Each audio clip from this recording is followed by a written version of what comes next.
Hey everybody, welcome back to the Maine Morgue. I am your host as always, Jamie Santamore. I'm going to be right up front and tell you guys that this is going to be a short show this week because I don't really have much to talk about. Everything is on winter hiatus now.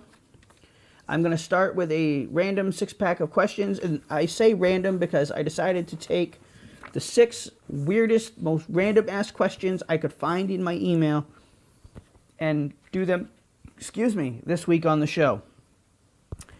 I do have a pretty good show. I mean, it's not full of information or topics because, like I said, a lot of TV shows are going away, and I've been working on a side project here, which I'm going to talk about during the show. So let's just jump right into the questions. Question number 1. What is your favorite piece of jewelry? And I have to say it is this right here. This is my Jedi Order pendant, which, for those of you that don't know, I love Star Wars. The Force is my religion. I truly believe in the Force. And I wear this 24 hours a day, 7 days a week, 365 days a year. It has immense meaning to me, which I will talk about later. But yeah, that's my absolute favorite piece of jewelry. Next up, what is the best compliment you've received from a fan? I had a 9-year-old come up to me shortly after Sins of Man, Rise of Mortis was released, and he said to me, "Wow, that movie really scared me." And that is a huge compliment for me. I was worried about the movie not being scary enough, and hey, you know what? Woo! Good for me. I scared a 9-year-old. Question number 3. What question do you hate to answer? Does this one count? Because I hate answering this question. No? Okay. Well, then I would have to say a few questions really bother me. What's your favorite horror movie? Is one that I've answered a million times on social media, on here, in person. I also don't like to be asked what my favorite food is, because depending on the time of the day, it might be something different. Like, I love to eat pizza for lunch, but I only like to eat tacos at dinner. So if it's 4 o'clock in the afternoon, you say, "Hey, what's your favorite food?" I'm probably going to say tacos. But if you ask me at noon, I'm probably going to say pizza. Chris Fife will tell you that my favorite food is pizza. My favorite food is pizza when we're out on lunch break on set from a movie because you can get it readily available. And I'm a vegetarian, so pizza is always a good option. All right, next up. If you could spend time with any celebrity, who would it be and what would you do? I would absolutely love to sit down at a diner and break bread with Anna Kendrick. She's a fellow Mainer. I think it would just be cool to sit and talk to her, just shoot the shit with her, and just have a good time. Eat a meal, talk, get to know each other, talk about the industry, or just talk about whatever. I think it would be really cool to sit down with a fellow Mainer who's made it to the big time, and maybe pick her brain a little bit. All right, next up. What celebrity would you like to be stuck in an elevator with? For some reason, the Aerosmith song, "Love in an Elevator," just popped into my head. No, not for that. Never mind. That was a bad joke. You, stop golf clapping. Yeah, you, right there, you. I would have to say Scout Compton, because she's got a quirky personality. She's funny. She's smart. And I think we could spend the time just making each other laugh. And, make the best of a bad situation. All right, last question this week. How would you start a conversation with a celebrity from your home state? I'd look at him and go, "Can't get there from here." It's a Maine thing, never mind. No, this is a really strange question, and I decided to answer it because I thought it was funny. How would you start a conversation with me? Hi, how are you? Good morning, good evening, good afternoon, good night. You just start a conversation with a celebrity the same way you would anybody else. Or, other than saying, "Hi, my name is Jamie Santamore. Hi, my name is Jamie. I loved your work in fill in the blank." So I guess that's how I would start a conversation with a celebrity from my home state. All right, first up this week, I want to talk about movie talk. This week's movie was 9 Lives, and I know a lot of you are sitting there going, "You actually watched that?" Yes, I did. My wife picked it up from Netflix. My wife loves cat movies, family movies. Her favorite movie of the last year, I would venture to say, was either the Minion movie or Finding Dory, which she hasn't seen yet, but she's going to get it for Christmas, I'll bet. And then I'll be sitting watching that reviewing it for this show. Nine Lives is cool story, amazingly written. It stars Kevin Spacey, Jennifer Garner, and Robbie Amell, who is Stephen Amell's cousin. Somebody said it was his brother, but I think they're cousins. I could be wrong. For those of you that don't know, Robbie Amell was the original Firestorm in the Flash television series. Overall, I thought this was a very enjoyable movie, funny, great comedy. Christopher Walken is also in this movie, who does an amazing job as the pet shop owner. If you're looking for a cool, funny family movie, definitely check out Nine Lives.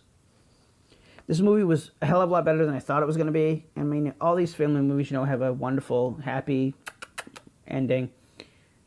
And, even knowing that was going to happen, I thought this movie was very well done. So check out Nine Lives if you're looking for a family movie to watch with your kids. I gave this movie a 4 out of 5 because, while it wasn't a perfect movie, it was pretty damn close and very enjoyable viewing experience. Briefly, I want to touch on a subject. I'm not going to go into the whole thing, but I read on, I believe it was Yahoo Sports last week, that Bryce Harper of the Washington Nationals wants a 10-year, $400 million contract to play baseball. Why do you people, you athletes, think because you play a sport invented for children that you need to make tens of hundreds of millions of dollars to play a game? And people will say sports aren't games anymore, they're a business. Let me tell you something, okay? When you're in an office and you put your name on that contract, that's the business. When you're out on that baseball diamond or that football field or on that basketball court or on that ice rink playing hockey, it's a sport invented for children.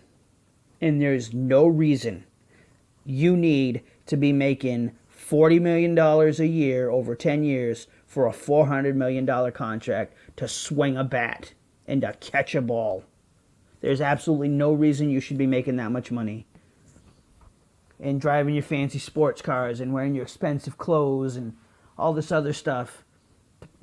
Why? Why do you need that much money? That's more money than you could ever fucking spend in your lifetime. That's all I'm saying. Why you think you need $400 million to play a game invented for children? If you want to send me hate mail over this comment, feel free, themainmorgue@gmail.com. I just don't see the point of making $400 million to play a game invented for children. Moving on, because I'm not going to get into it. Small screen chat. I'm going to talk about The Flash and Arrow, who went into their winter hiatuses last week. Flash, amazing show this week. And, they did a lot of Christmas stuff. They do it every year during the winter finale because it's right around Christmas every year. And I'll tell you something. Flash really, bam, bam, bam, bam, in the first, 20 minutes really just hits you with a bunch of shit. I love it when these shows do that. And superhero shows tend to do that. Legends was the same way, just bing, bang, boom, right from the get-go. And Legends almost always does that, which is great. That's what I love about those shows. You get so much information in the 43 minutes or 44 minutes of actual show that you get to see, minus the commercials. Although some of the commercials lately have been really funny too. I like the fact that Wally got his Kid Flash costume and will be playing Kid Flash in future episodes in the second half of the season. To me, that shows that Team Flash believes in Wally as a member of the team now, and he can actually go out there in the field and help Barry. It's going to be really interesting to see what happens with the Julian character now that it has been revealed that he is Alchemy. Caitlin, I think, is going to go full Killer Frost in the second half of the season and become a supervillain. I also believe that at some point during the second half of the season, Julian and Caitlin will have some form of a romantic relationship, which will end badly, more than likely, because that's just Caitlin's track record. Moving on to Arrow. Again, I'm going to say, wow, what a fucking amazing show. With Prometheus' true identity being revealed. I don't think that's who it's going to be. I don't think it's an unborn child from season one, from a person in season one who wasn't actually even in season one. They actually had to shoot that footage later on. The Arrow killing the detective there, I think his name's Billy, Felicity's boyfriend, and Prometheus being behind the whole thing was really powerful, really shocking, because, you know, here you go, you thinking that Oliver just killed Prometheus, and when he pulls the hood off and it's revealed to be Billy, you're like, oh my god, how's he going to talk his way out of this one? He just killed Felicity's boyfriend. And her reaction was like, wow. And when she's like, oh no, Prometheus did this. You didn't do this. You didn't cause this. And then, of course, you have Diggle being recaptured and probably not being on the rest of the show for the rest of the season. I think that they'll bring that back as a story arc for Oliver to go save him again. I don't know if they will, but I think that's where it's going to go. Curtis's relationship with his husband is another thing I hope that they bring back into the second half of the season, because I'd really like to see... That's a human interest piece for me, that something that Arrow really needs at this point. Other than Team Arrow chasing Prometheus, I think there needs to be these other components. And, I mean, the bombshell at the end of the episode... Laurel Lance is back. I mean, is she real? Is she all in Oliver's mind? Is Oliver going crazy? Did Flashpoint have something to do with Laurel being able to come back from the dead? We'll have to wait and see. As far as the show goes, we'll have to see what they do with it. As far as the second half of the show goes, or the season rather, Arrow is even more wide open than I think The Flash is, or even Supergirl or Legends. And Arrow's always been that way. You can always tell when they're going to do different things on the show. Or you can always tell that there's just a wide array of potential outcomes to the story. So we'll wait and see what happens. All right, to close out the show this week, I want to tell everybody, and I've been really excited to make this announcement, which is why I saved it to the end of the show this week, that there will be a special episode of the Maine Morgue in the near future. I've been working on it all weekend long, getting it together. I actually just finished all my notes, which is what this file folder is right here. And what it'll be is a special edition of the Maine Morgue, all about the Star Wars saga. From Episode 1, The Phantom Menace, all the way through to Episode 7, The Force Awakens. I'm a huge Star Wars fan. That's why I wear this pendant all the time. I actually have the same thing tattooed. You can't really see it, but tattooed on my arm right there. It's actually red, but all the ink came out of it. Anyways, so I've got all the notes written. I will probably record the show sometime this week, where this is being recorded very late on a Monday night. Thursday, Friday, Saturday will be my recording, editing, and rendering of my weekly Horror Pack indie movie review. Wow, that's a tongue twister.